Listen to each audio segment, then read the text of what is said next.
ಪ್ರಾಸಪದಗಳನ್ನು ನೀವು ಹೇಳಬೇಕು. ಕೋತಿ. ನೀವೇ ಇರಬೇಕು. ಖುಷಿ is obsessed with. What is acting? Abnormal ಆಗಿ ಇರೋದು.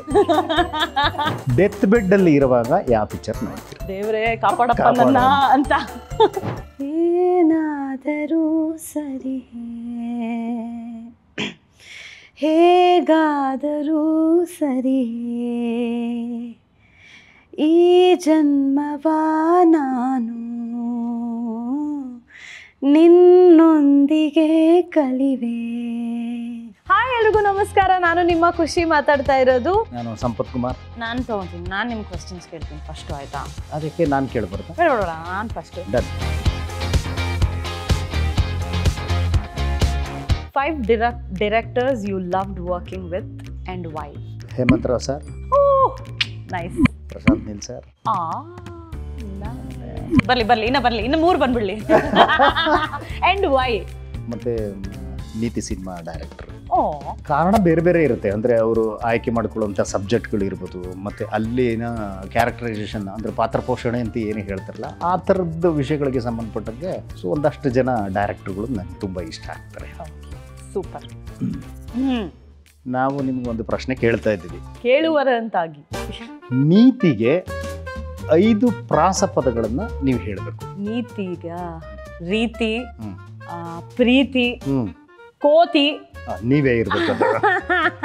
ಮೂತಿ, ಕೀರ್ತಿ. 3ನೇದು ಮತ್ತೆ 4ನೇದು ಅವೆರಡು ನೀವೇ. ಪರವಾಗಿಲ್ಲ ಬಿಡಿ ಸರ್. ಈಗ ನಂದು, ನಿಮಗೆ ರಿಲೀಸ್ ಆಗಬೇಕು ಅನ್ನೋ 5 ಕನ್ನಡ ಸಿನಿಮಾಗಳು ಯಾವ್ದು? ಬರೀ 5 ತುಂಬಾ ಇದಾವೆ. ನಾನು ಸ್ವಲ್ಪ ಹಳೇ ಸಿನಿಮಾಗಳನ್ನ ಇಷ್ಟಪಡೋದ್ರಿಂದ ಕಸ್ತೂರಿ ನಿವಾಸ, ಭಕ್ತ ಪ್ರಹ್ಲಾದ, ಸೂಪರ್, ಓಂ ಅಂತ 1000 ಗಟ್ಟಲೆ ಆಗೋಗಿದೆ ಬಿಡಿ ರಿಲೀಸ್. ಬಂಧನ ಅಂತ.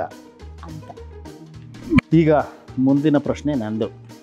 3 things ಖುಷಿ is obsessed with. Food. Okay. Travelling.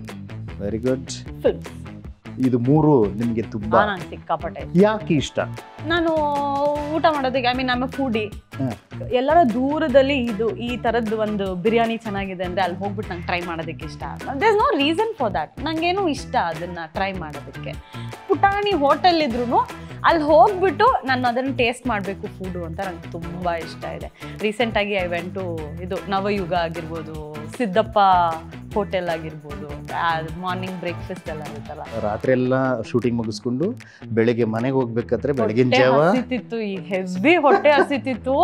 ಬೆಳಗ್ಗೆ ಯಾರೂ ಓಪನ್ ಇರ್ತಾ ಇರಲಿಲ್ಲ. 5:30 6 ಗಂಟೆಗೆ ನಾವು ವಾಪಸ್ ಬರ್ತಾ ಇದ್ವಿ. ಅವಾಗ ಯಾರು ಓಪನ್ ಇರಲ್ಲ, ಹೋಟೆಲ್ಸ್ ಆಗಿರ್ಬೋದು, ರೆಸ್ಟೋರೆಂಟ್ಸ್ ಆಗಿರ್ಬೋದು. ಒಂದು ಪುಟಾಣಿ ಇಡ್ಲಿ ತಿನ್ಕೊಂಡು ನಾವು ವಾಪಸ್ಸು ನಾನು ಧನುಷ್, ನನ್ನ ಟೀಮ್ ಎಲ್ಲ. What is acting? Wrong answers only. Acting ಅಂದ್ರೆ ಸುಳ್ಳೆ ಬದುಕೋದು. ನಾವು ಅಲ್ಲದೆ ಇರೋದು ಹುಚ್ಚುಚ್ಚಾಗಾಡೋದು. ಅಂದ್ರೆ ನಾವು ಒರಿಜಿನಲ್, ಈಗ ನಾವು ಮನುಷ್ಯರು, ಈಗ ನಾನು ಸಂಪತ್ತು ಅಂದ್ರೆ ನನ್ನ ಲೈಫ್ ಹಿಂಗಿರುತ್ತೆ, ಅದನ್ನೆಲ್ಲ ಬಿಟ್ಟು ಹುಚ್ಚುಚ್ಚಾಗಾಡೋದು. ಇನ್ನೊಂದು ಅಂತಂದ್ರೆ ಆಲ್ಮೋಸ್ಟ್ ಅಲ್ಲ ನಾವೆಲ್ಲ ಅಬ್ನಾರ್ಮಲ್ ಆಗಿ ಇರೋದಲ್ಲ. ಅದು ಬರ್ತಾ ಏನಾಗುತ್ತೆ ಅಂದರೆ ಸಿನಿಮಾ, ಲೈಫು ಎಲ್ಲ ಕಡೆನೂ ಅಭಿನಯ ಮಾಡೋಕ್ಕೆ ಶುರು ಮಾಡ್ಬಿಟ್ಟಿರ್ತೀವೋ ಏನೋ ಗೊತ್ತಿಲ್ಲ, ನಮಗೆ ಗೊತ್ತಾಗಲ್ಲ. ಸೂಪರ್. ನಿಜವಾಗ್ಲೂ ಆ್ಯಕ್ಟಿಂಗ್ ಅಂದರೆ ಏನು? ಸೊ ಇದು ತುಂಬ ಗಂಭೀರವಾದ ಪ್ರಶ್ನೆ ಅಂತಂದರೆ ಏನು ಸೀರಿಯಸ್ ಆಗಿ ಇರಬೇಕಾಗಿದೆ. ಸೊ ನಾನು ರಂಗಭೂಮಿಯ ಹಿನ್ನೆಲೆಯಿಂದ ಬಂದಿರೋದ್ರಿಂದ ಒಂದಷ್ಟು ಅಂದರೆ ನಾನು ಹೇಳೋದೇ ಸರಿ ಅಂತಲೂ ಅಲ್ಲ ಅದನ್ನು. ಯಾಕೆಂದರೆ ಅಭಿನಯ ಅನ್ನೋದು ಪ್ರತಿ ಕ್ಷಣವೂ ಅದು ಡೆವಲಪ್ ಆಗ್ತಾ ಇರೋಂಥದ್ದು, ಎಕ್ಸ್ಪ್ಲೋರ್ ಮಾಡೋ ಅಂಥದ್ದು. ಇದು ಹೀಗೆ ಅಂತ ಹೇಳಕ್ಕೆ ಬರಲ್ಲ. ಆದರೆ ಜಗತ್ತಿನಾದ್ಯಂತ ನಿಮಗೆ ಅಭಿನಯಕ್ಕೆ ಸಂಬಂಧಪಟ್ಟಂಗೆ ಮಾಸ್ಟರ್ಸ್ಗಳು ಅದ್ರ ಬಗ್ಗೆ ಥಿಯರಿಗಳನ್ನ ಮಾಡ್ತಾ ಬರ್ತಾರೆ. ಈಗ ನಮ್ಮಲ್ಲೂ ಕೂಡ ನಿಮಗೆ ಭರತನ ನಾಟ್ಯಶಾಸ್ತ್ರದಲ್ಲಿ ಅಭಿನಯದ ರೀತಿಗಳನ್ನ ಸಾಕಷ್ಟು ಹೇಳಿದ್ದಾರೆ. ಅದಲ್ಲದೆ ನಮ್ಮ ಜನಪದ ರಂಗಭೂಮಿಯಲ್ಲೂ ಕೂಡ ನಿಮಗೆ ಅಭಿನಯದ ಪಟ್ಟುಗಳು ನಮಗೆ ಸಿಗ್ತಾ ಹೋಗ್ತವೆ. ಹಾಗೆ ನೀವು ಪಾಶ್ಚಾತ್ಯ ರಂಗಭೂಮಿಗೆ ಸಂಬಂಧಪಟ್ಟಂಗೆ ನಿಮಗೆ ಗ್ರೀಕ್ ರಂಗಭೂಮಿಯಲ್ಲಿರ್ಬೋದು, ಅಥವಾ ಈ ಆಧುನಿಕ ಕಾಲದಲ್ಲಿ ತಗೊಂಡ್ರೆ ಏನು ಮೆಥಡ್ ಆ್ಯಕ್ಟಿಂಗು ಇದೆಲ್ಲ ಹೇಳ್ತಿದ್ದಾರಲ್ಲ, ಸೊ ಆ ಥರದ್ದು ಥಿಯರಿಗಳನ್ನೆಲ್ಲ ನಿಮಗೆ ಸ್ಟಾನ್ಸ್ಲಾವ್ಸ್ಕಿ ಅಂತ. ಈಗ ಹೆಚ್ಚಿನ ಪಾಲು ಜಗತ್ತಿನ ಎಲ್ಲ ನಟರುಗಳು ಮೆಥಡ್ ಆ್ಯಕ್ಟಿಂಗನ್ನು ಹೆಚ್ಚು ಪ್ರಾಕ್ಟೀಸ್ ಮಾಡ್ತಾ ಹೋಗ್ತಾರೆ. ನನ್ನ ಅನುಭವದ ಮುಖಾಂತರ ಗ್ರಹಿಸ್ಕೊಂಡಿದ್ದು ಏನು ಅಂತಂದರೆ, ಪ್ರತಿಯೊಬ್ಬ ಮನುಷ್ಯನಲ್ಲೂ ಎಮೋಷನ್ಸ್ ಇದ್ದೇ ಇರ್ತವೆ. ಅದರಲ್ಲಿ ನಮ್ಮಲ್ಲಿ ನವರಸಗಳು ಅಂತ ಹೇಳ್ತಾರೆ. ನವರಸಗಳು ಇರ್ತವ, ಇರಲ್ಲ. ಅದು ಆ ಮನುಷ್ಯ ಹುಟ್ಟಿದಾಗ ಎರಡೇ ಇರೋದು ನನಗೆ ಗೊತ್ತಿರಂಗೆ. ಏನು ಅಂತಂದ್ರೆ, ಒಂದು ತುಂಬ ಖುಷಿಯಾಗಿ ನಗ್ನಗ್ತಾ ಇರೋದು, ಮಗು ಇದ್ದಾಗ ನೋಡಿ ನಗ್ನಗ್ತಾ ಇರುತ್ತೆ, ಇಲ್ಲ ಅಳುತ್ತೆ, ಅದು ಎರಡೇ ಗೊತ್ತಿರುತ್ತೆ. ಆ ಸಿಟ್ಟು ಮಾಡ್ಕೊಳ್ಳೋದು ಗೊತ್ತಿರಲ್ಲ ಅದಕ್ಕೆ.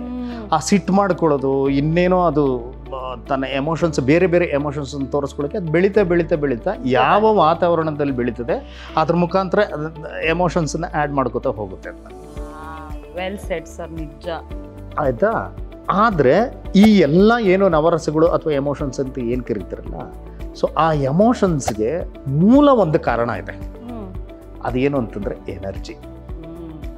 ಅಂದರೆ ಎನರ್ಜಿ ಯಾವ ಎಮೋಷನ್ಸ್ ಕಡೆಗೆ ಟ್ರಾವೆಲ್ ಆಗುತ್ತೋ ಆವಾಗ ಆ ಎಮೋಷನ್ಸು ಎಕ್ಸ್ಪ್ಲೋರ್ ಆಗ್ತಾ ಹೋಗುತ್ತೆ. ಈಗ ಪ್ರೀತಿ ಕಡೆ ನಮ್ಮ ಎನರ್ಜಿ ಟ್ರಾವೆಲ್ ಮಾಡ್ತು ಅಂತಂದರೆ ಅದು ಪ್ರೀತಿಯಾಗಿ ರೂಪ ಪಡಿತದೆ. ಸಿಟ್ಟಿನ ಕಡೆಗೆ ಟ್ರಾವೆಲ್ ಮಾಡಿದ್ರೆ ಅದು ಸಿಟ್ಟಾಗಿ ರೂಪ ಪಡಿತದೆ. ಹಾಗೇನೇ ಅದು ಎಲ್ಲ ಎಮೋಷನ್ಸ್ ರೂಪ ಪಡ್ಕೊಳ್ಳೋದು ಎನರ್ಜಿನೇ. ಆ ಎನರ್ಜಿಯ ಮೂಲ ನಮಗೆ ಗೊತ್ತಾಗ್ಬಿಟ್ರೆ ಅಭಿನಯ ಮಾಡೋದು ತುಂಬ ಸುಲಭ. ಈಗ ರಂಗಭೂಮಿಯ ಅಭಿನಯವೇ ಬೇರೆ ಇರುತ್ತೆ, ರಂಗಭೂಮಿ ಮತ್ತು ಸಿನಿಮಾಗೆ ಡಿಫ್ರೆನ್ಸ್ ಇರುತ್ತೆ. ಯಾಕಂದರೆ ನಾವು ರಂಗದ ಮೇಲೆ ಅಭಿನಯ ಮಾಡಬೇಕಾದ್ರೆ ಕಡೆಯಲ್ಲಿ ಕೂತಿರುವ ಪ್ರೇಕ್ಷಕನಿಗೂ ಕೂಡ ನಮ್ಮ ಧ್ವನಿ, ನಮ್ಮ ಎಕ್ಸ್ಪ್ರೆಷನ್ಸು ಪ್ರತಿಯೊಂದೂ ಕೂಡ ಗೊತ್ತಾಗಬೇಕು.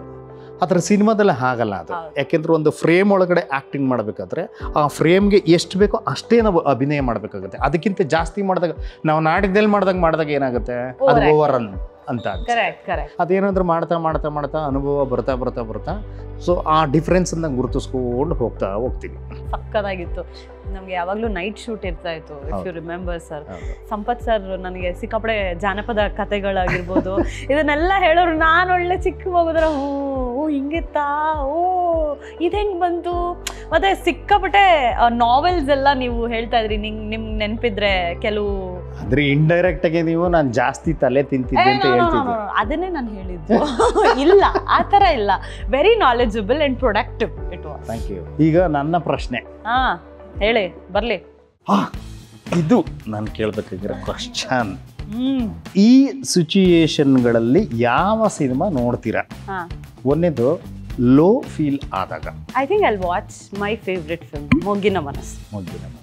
ಆ ಸಿನಿಮಾ ನಾನು ಎಷ್ಟು ಆಲ್ಮೋಸ್ಟ್ ನಾನು ವರ್ಷಕ್ಕೆ ಒಂದ್ಸತಿ ನೋಡ್ತೀನಿ.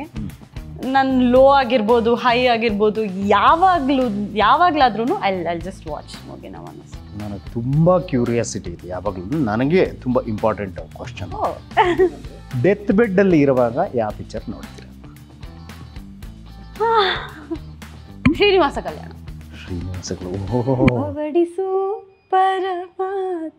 ಕಡೆಗಳಿಗೆ ಇಲ್ಲಿ ಭಗವಂತನ ಅಂತ ಊಟ ಮಾಡುವಾಗ ಯಾವ್ದಾರ ಕಾಮಿಡಿ ಸಿನಿಮಾ ನೋಡ್ತೀನಿ.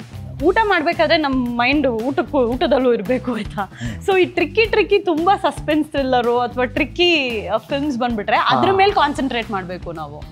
ಸೊ ನಂಗೆ ಅಷ್ಟು ಊಟ ಮಾಡ್ಬೇಕಾದ್ರೆ ಆ ಫಿಲ್ಮ್ ಮೇಲೆ ಕಾನ್ಸಂಟ್ರೇಟ್ ಮಾಡಬೇಕು, ನೆಮ್ಮದಿಯಾಗಿ ಊಟ ಮಾಡ್ತಾ ಇರಬೇಕು. ಹಾಗೆ ಆ ಕಣ್ಣು ಅಲ್ಲಿದ್ರೂ ನಾನೇನು ಮಿಸ್ ಮಾಡ್ಕೋಬಾರ್ದು ಸಿನಿಮಾದಲ್ಲಿ. So I think comedy film like ಕೋತಿಗಳು ಸರ್, ಕೋತಿಗಳು. ಮತ್ತೆ ನಿಮಗೆ ರಿಲೇಟ್ ಆಗುವಂತ ಸಿನಿಮಾ ಅವಾಗಲೇ ಹೇಳಿದ್ರಲ್ಲ, ಕೋತಿ ಮೂತಿ. ಲಾಸ್ಟ್ ಒಂದು ಪ್ರಶ್ನೆ. ನೀತಿ ಸ್ಕ್ರಿಪ್ಟ್ ಕೇಳಿದಾಗ ಯಾವ 3 ವಿಷಯಗಳು ನಿಮ್ಮನ್ನ ಅಟ್ರಾಕ್ಟ್ ಮಾಡ್ತವೆ? ಫಸ್ಟ್ ಒಂದು ಸಸ್ಪೆನ್ಸ್ ಥ್ರಿಲ್ಲರ್ ಸಿನಿಮಾ ಇದು. ಅದಾದ್ಮೇಲೆ through out the film 2-3 characters ಅಷ್ಟೇ ಇರೋದು. ಸೊ ನನಗೆ ಈ ಥರ ಎಕ್ಸ್ಪೆರಿಮೆಂಟಲ್ ಸಬ್ಜೆಕ್ಟ್ಸ್ ಎಲ್ಲ ಸಿಕ್ಕಾಪಟ್ಟೆ ಇಷ್ಟ.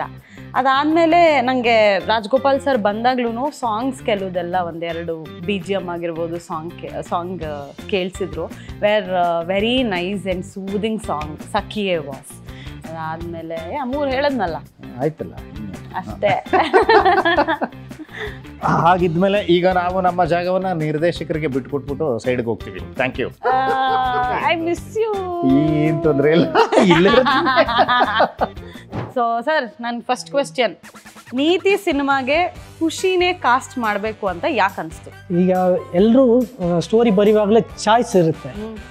ಇವ್ರು ಮಾಡಿಲ್ಲ ಅಂದರೆ ಇವ್ರು ಮಾಡಬೇಕು, ಇವ್ರು ಮಾಡಿಲ್ಲ ಅಂದರೆ ಇವ್ರು ಮಾಡಬೇಕಂದ್ರೆ ಒಂದು ಚಾಯ್ಸ್ ಇರುತ್ತೆ. ಬಟ್ ನನ್ನ ಹತ್ರ ನಾನು ಸ್ಟೋರಿ ಬರೆಯುವಾಗಲೇ ಮೇಡಮ್ನೇ ಫಸ್ಟ್ ಬಂದಿತ್ತು. ಯೂಶ್ವಲ್ ಕ್ಯಾರೆಕ್ಟರ್ ಇಲ್ಲ, ಇದು ಚಾಲೆಂಜಿಂಗ್ ಕ್ಯಾರೆಕ್ಟ್ರು. ಇದು ಮಾಡಬೇಕಂದ್ರೆ ಒಂದು ಧೈರ್ಯ ಬೇಕೇ ಬೇಕು. ಅದಕ್ಕೆ ನಾನು ಮೇಡಮ್ನ ಅಪ್ರೋಚ್ ಮಾಡಬೇಕಂದ್ರೆ ನಾನು ಮಾಡಿದೆ.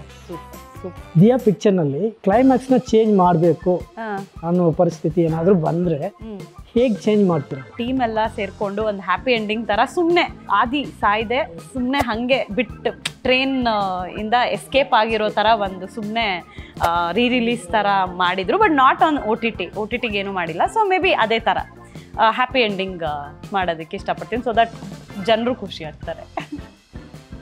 ನನ್ನ next question, what is the one liner and striking factor of ನೀತಿ? ಏನೋ ಒಂದೇ ಕಡೆ ನೋಡಿ ಅದರಿಂದ ಇನ್ಸ್ಪಿರೇಷನ್ ಮಾಡಿ ಮಾಡೋ ಕತೆ ಇಲ್ಲ, ಇದು ಎಲ್ಲ ಕಡೆನೂ ನಡೀತಿರೋ ಒಂದು ವಿಷಯ. ಇದ್ರ ಬಗ್ಗೆ ನಾವು ಏನಾದರೂ ಮಾಡಬೇಕಂದು ನಾನು ಚೂಸ್ ಮಾಡಿದ್ದು ಸ್ಟೋರಿ ಲೈನ್. ಇದು ಒಂದು ಸಸ್ಪೆನ್ಸ್ ಥ್ರಿಲ್ಲರ್ ಆಗಿ ಮಾಡಬೇಕು, ಇದನ್ನು ಅಂದು ಮಾಡಿದ್ದೀನಿ. Okay, super sir.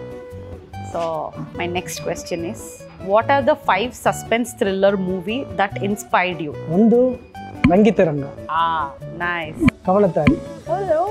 ನೈಸ್. ಈಗ ಇನ್ನು ಮುಂದೆ ಯಾವ ಸರ್ಚ್ ಮಾಡಿದ್ರು ಬೆಸ್ಟ್ ಸಸ್ಪೆನ್ಸ್ ಥ್ರಿಲ್ಲರ್ ಮೂವಿ ಅಂತ ಸರ್ಚ್ ಮಾಡಿದ್ರೆ ನೀತಿ ಬರಬೇಕು, ಬರುತ್ತೆ. ಜೂನ್ 6 ತಪ್ಪದೆ ಥಿಯೇಟ್ರಿಗೆ ಹೋಗಿ ಸಿನಿಮಾನ ನೋಡಿ, ಥಿಯೇಟ್ರಲ್ಲೇ ನೋಡಿ, ಒ ಟಿ ಟಿಗೋಸ್ಕರ ಕಾಯಬೇಡಿ, ಯಾಕಂದರೆ ಆ ಥಿಯೇಟ್ರ್ ಎಕ್ಸ್ಪೀರಿಯನ್ಸೇ ಬೇರೆ. ಆ್ಯಂಡ್ ಸಿನಿಮಾ ಏನಕ್ಕೆ ನೋಡಬೇಕು, ಸಿನಿಮಾದಲ್ಲಿ ಏನಿದೆ ಅಂದಾಗ it's a suspense thriller and ನಿಮ್ಮ ಸೀಟ್ ಎಡ್ಜ್ವರೆಗೂ ಕೂರಿಸೋ ಅಂಥ ಒಂದು ಕ್ಲೈಮ್ಯಾಕ್ಸ್ ಇದೆ, ಅಷ್ಟು ಟ್ವಿಸ್ಟ್ ಆ್ಯಂಡ್ ಟರ್ನ್ಸ್ ಇದೆ. ಖಂಡಿತ ಇದು ಒಂದು ಸ್ಲೋ ಬರ್ನರ್. ಕನ್ನಡ ಸಿನಿಮಾನ ದಯವಿಟ್ಟು ಥಿಯೇಟ್ರಲ್ಲೇ ನೋಡಿ.